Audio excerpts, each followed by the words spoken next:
Assalamu alaikum. Kutmandu күнүңүздөр менен, урматтуу мекендештер. Комментарийге жазган экенсиздер, Англияда кандай жашайсыңар деп. Жашообуз ушундай. Бул жагы ошол душ, ажаткана. Бир комнатада бир кишиден жатабыз.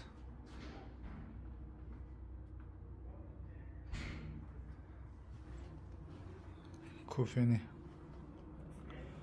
жасап койгонбуз. Бул ошо биздин жатакананын тегерек чети болуп калат.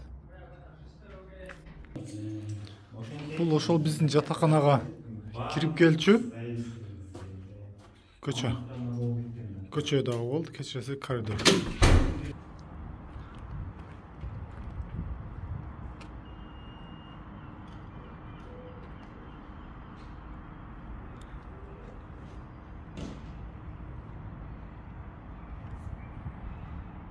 Бул жер өзү студенттердин жатаканасы болуп калат. Азыр каникул болгондукка байланыштуу студенттер үйлөрүнө кеткен. Биз убактылуу бул жерде жашап жатабыз. Анан студенттер келет, биз караванга кетебиз. Амансыздарбы? Дагы бир рет урматтуу мекендештер, урматтуу жердештер. Кыргызстан элибизге Улуу Британия Борбор калаасы Лондондон ысык салам жолдойбуз. Аман болуңуздар ар дайым. Сиздерге маалымат катары ушул видеону тарталы деп чечтик. Учурда кантип келебиз деген комментарийлер көп болуп жатат. Ошолорго таандык жоопторду берип коелу. Учурда через Google аркылуу AgriHR азыр ачылыптыр. AgriHR'дан загран паспортуңар аркылуу анкета толтурасыздар жана күтөсүздөр. AgriHR, Hops дагы бир сайт жаңы кошулуптур. Ошолор аркылуу толтуруп, анан бир жума же бир айдын арак-берагы болуп калат. Күтөсүздөр. Сиздерге жооп келет. Ошодон сиздер анан Бишкекке барасыздар, Борборго собеседование өткөнү. Ал жерге барып ошол документтерди, толгон токой документтер болот. Ошолорду тапшырып, дагы жыйынтыкты күтөсүздөр. Бул жака келерде где-то бир 150 миңдей акча кетет экен. 150 миңди отдельно коюп коесуздар, ага тийбейсиздер. Анткени визага төлөйсүздөр, анан авиабилеттен билет аласыздар. Ошентип 150 миң акча кетип калат. Анан чөнтөккө дагы бир 15-20 миңдей акча салып алыш керек экен. Бул жакта иш эми көбүнчө караванда жашоо болот. Малина тересиздер, эми иш түркүн иштер көп. Албетте алма, капуста, помидору, фирмаңыздардан зависит этет кандай жерге бөлүнөсүздөр. Эгер иш оор болсо, айлык аз болсо, трансфер болуп сиздер башка фирмага которула аласыздар.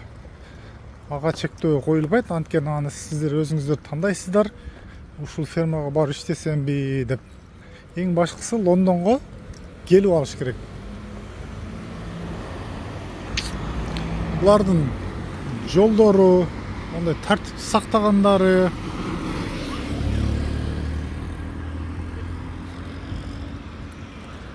өтө адамды таң калтырат экен.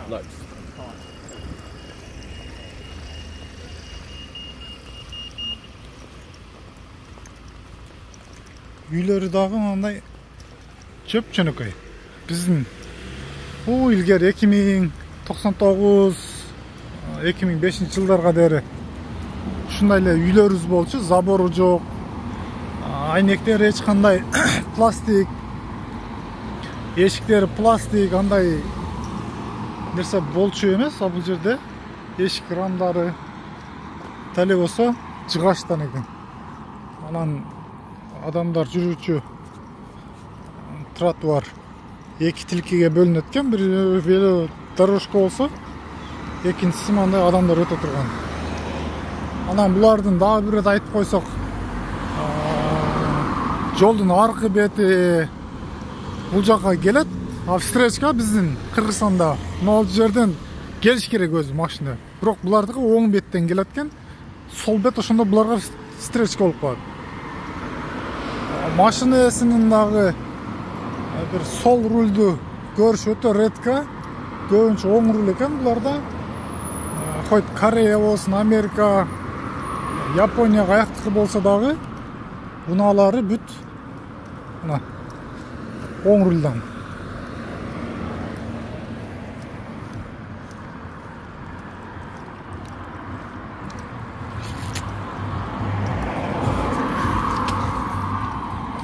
Бул жолунун асфальт жолдун бир асфальтталганына бир бери дегенде бир 25-30 жыл болсо керек.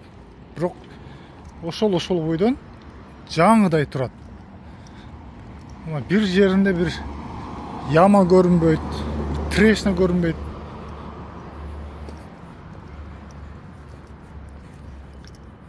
Лондон шаарынын борбор калаасы Лондондун кичи шаарчасы Чичестер болуп калат. Бул жер болсо ошол электричке өтүүчү темир жолу. Бул Чичестердин ошол вокзалы.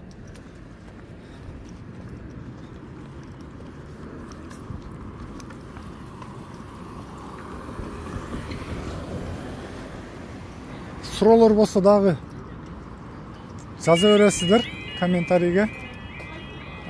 Биз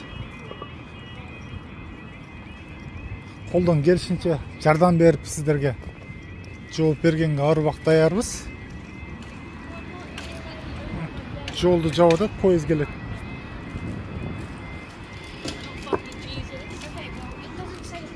Аман болобуз, урматтуу мекендештерим, жердештерим. Кай жакта болсоңуздар дагы алтын башыңыздар аман болсун демекчибиз. Англияга, Улуу Британияга келишиңиздерди сунуштайбыз. Колдоо иретинде лайк басып, ой пикир жазып, подписка болбосоңуздар, подписацияны басып койсоңуздар бизге чоң жардам берген болот элеңиздер. Биз сиздерге колдон келишинче видео тартып көрсөтүп бергенге ар убакыт даярбыз.